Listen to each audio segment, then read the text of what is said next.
What's up, Internet? My name is Attack Slug, and welcome back to my Let's Play WWE 2K15 for the PS4. This is episode 54, Ebenezers Journey MyCareer mode, and we have 2 million followers on social media. WWE FastLane was last night, aka Sunday Night Raw. That's basically what it was for the most part. Yeah, we're going to talk a bit about that in today's episode. We're going to load in here and see exactly what they have in store for us. I bet it's more title defenses. My voice is a bit shot from last night. You know, doing a lot of that talking and yelling and everything else during, you know, your usual wrestling pay-per-view. Oh, right. The Miz. The Miz is not particularly happy with me from, you know, defeating him and defeating his friend Bray Wyatt because, you know, The Miz is friends with Bray Wyatt for some bizarre fucking reason. So we're going to hit next event and see what it has in store for us. We're fighting Batista on Raw. It didn't say it was a title defense, so I'm hoping it's not, but how would I know? Like, I'm not gonna sit here and watch the entrances for every match just to make sure. That is a waste of my time and your time. Considering that they don't have any audio because, you know, YouTube Content ID bullshit, which is a whole different discussion. Anyway, Fastlane last night. Guess what? When... Uh-oh, wait. Hold on. Yeah! Eat it. Oh no, The Miz has a steel chair. And this feels real familiar. It's already happened before to us with Baron Blade. I can compete. That was like 3 chair shots. Mankind took like 15 in that match with The Rock. And he was just fine. He then went on to win the belt at halftime heat. During the Super Bowl. So, I'm just gonna start with less health. Whatever. That's fine. Anyway, Fastlane was last night. And guess what? When Vince McMahon has an idea, there is not a damn thing that the internet or the media or the people can do to change his old-ass mind. Therefore, Roman Reigns is going to WrestleMania to fight Brock Lesnar. Which, you know, we already knew months ago. So, you know, Vince says it's gonna happen. It's gonna happen. That's. He gave you a little bit of hope to say, hey, you should totally continue to subscribe to the network and watch WrestleMania. Please subscribe to the network and watch WrestleMania. But I'm not as upset about it as I was last month when the Rumble ended, only because at the time, you know, when the Rumble ended, I felt like, okay, this is what we already knew for the past few months, and the ending of Mania was predictable, because as of a few months ago, we knew that Brock was leaving, and therefore whoever won the Rumble, which was going to be Roman, was going to win the belt at Mania, because obviously you got to get the belt off him before he leaves the company. However, that has changed in recent weeks, because Brock has apparently been thinking about his age and his concussions, and he might resign.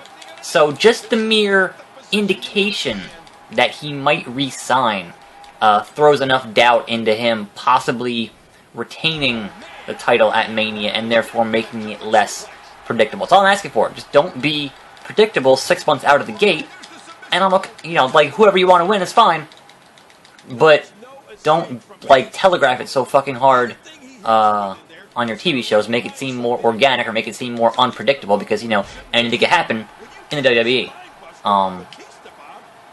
So, that's all I'm trying to say, is I don't necessarily mind because the Mortal Kombat move there.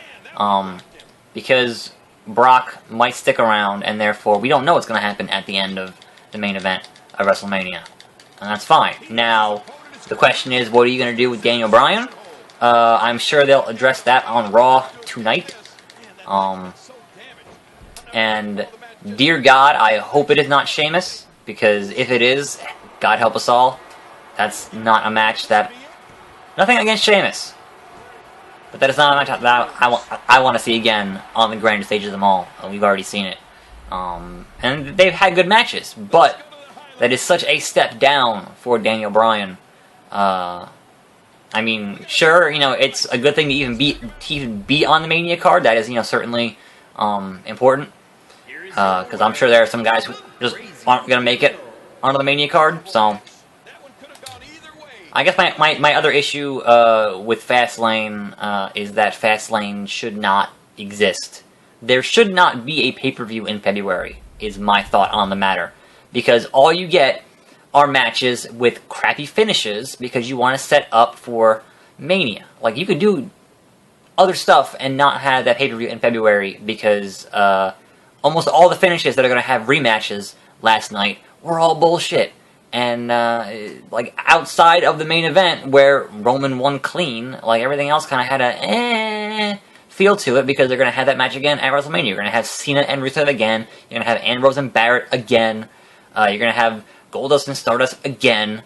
Like, I get it, but you don't need a pay-per-view in there to do that. And that's kind of my thought on the matter. Okay. Are you excited? Aren't you excited too, Ebenezer? You should be. Who should I match you up?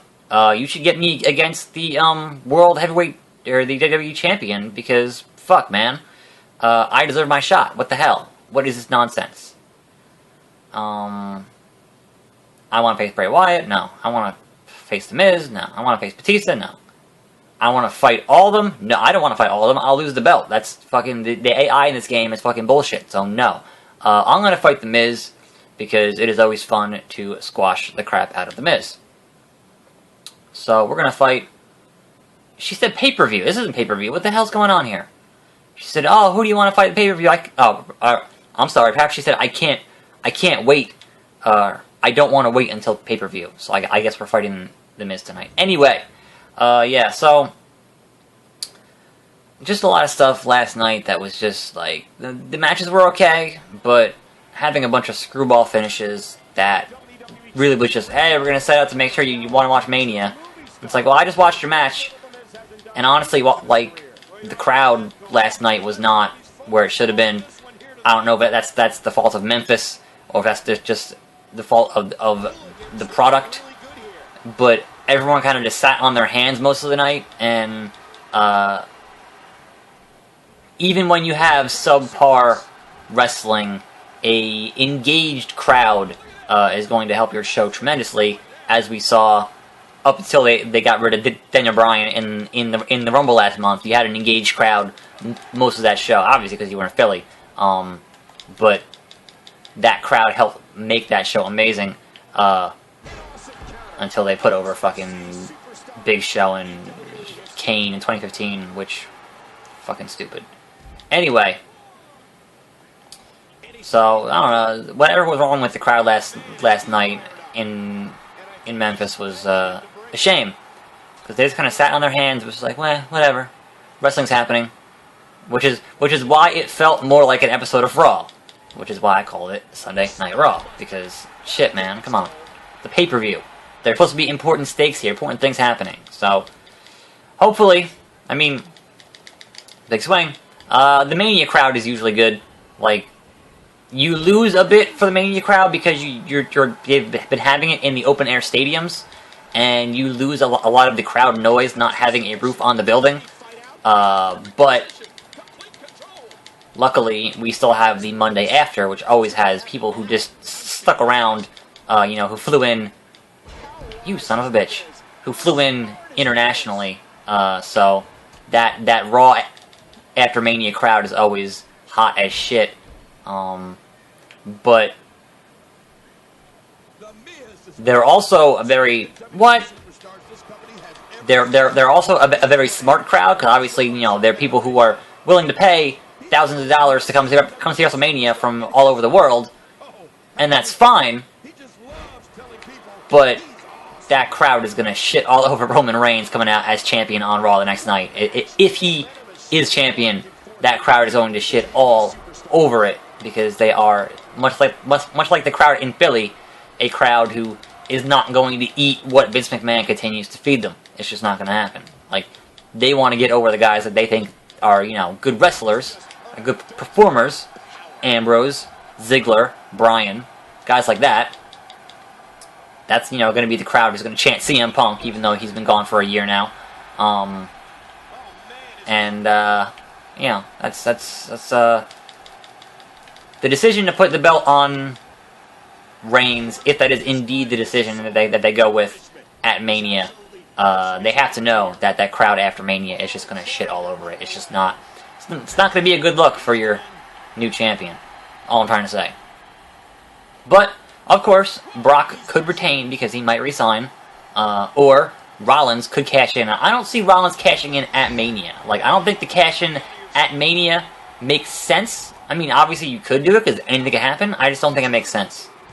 Usually, Mania is the culmination of a year's worth of stories, although realistically, it is a culmination of, you know, a few weeks worth of stories. And that is your big reset for the year, and then you move on to the next year, and you start doing new stuff with new guys. You bring up guys, you get things changed around. But Mania is the ending and the beginning point, so you don't do a cash in at Mania. Obviously on Raw, sure, you know, the Raw after Mania, say that Brock does not resign, right? Drops the belt to Reigns, but Brock agrees to get paid to show up on Raw. He shows up on Raw, pissed as hell, beats the crap out of Reigns on Raw. Rollins comes out, cashes in on Raw, new champion. That I can see if they want the crowd, but that kind of crowd is that's instantly gonna make Rollins a face. And considering how many heels they are missing right now, I mean, you don't really want that. I mean, you could, but I get to fight Miz at pay-per-view. It's gonna be a cage match, so be ready. Well, it's gonna be tomorrow because my voice is pretty shot for today. So, and I still gotta record like at least one more video today. Shit. Well, I might not. But obviously, this is my everyday thing. So, this is my current Let's Play. Anyway, that was most of my thoughts on FastLane, and that's gonna do it for today, episode 54. As always, I am your host, Attack Slug, and I will see you next time, right here on this channel. And I'm out.